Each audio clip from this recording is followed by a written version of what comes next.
হে শাশুড়ির সংসারে থাকা নারী, কখনো ভালো মন্দ কিছু খেতে ইচ্ছে করলে শাশুড়িকে বলতে যেও না, কারণ উত্তরে তোমাকে শুনতে হবে, বৌমা মুরগির ডান তো আমার বড় ছেলে খাবে, মাছের মাথা ছাড়া আমার ছোট ছেলে ভাতই খায় না, খাসির কলিজা তো তোমার শ্বশুরের পাতে দিতে হবে, উনি নিজেও কিছু খাবে না, তোমাকেও কিছু খেতে দিবে না, তাই না বলেই খেয়ে নাও।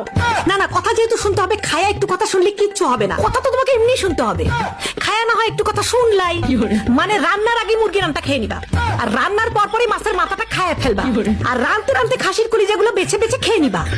এছাড়া আমাদের মেয়ে মানুষের কোনো উপায় নাই, মানে শাশুড়ি কোনোদিন ভালো মন্দ কিছু খেতে দিবে না, না বলে খেয়ে নিবা সবসময়, এইটাই একটা সমাধান।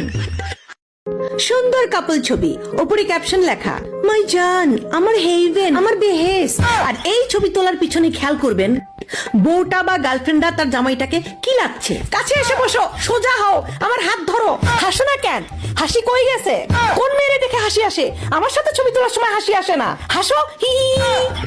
আর ক্যাপশন আমার বেহেস, মাশাআল্লাহ না বললে যাবেন না, কি আর কি। বউরা না এমনি এমনি ঝগড়া করে, কোনো কারণ না থাকলে দেখবেন তাদের দাঁতের মধ্যে চিলকায়, অনেকটা ইঁদুরের মতো। ইঁদুর যদি বেশিক্ষণ কাট কাটতে না পারে মারা যাবে, বউরা যদি বেশিক্ষণ ঝগড়া করতে না পারে তাহলে সে দম বন্ধ হয়ে পেট ফেটে মারা যাবে। তো বউরা প্রতি 48 ঘন্টায় 2 বার যদি ঝগড়া না করে তাহলে ধরে নেবেন আপনার বউ মানসিক ভাবে অসুস্থ। আপনার বউ যখন ঝগড়া করবে তখন আপনি আরাম করে তাকায় থাকবেন আর চিন্তা করবেন, আহ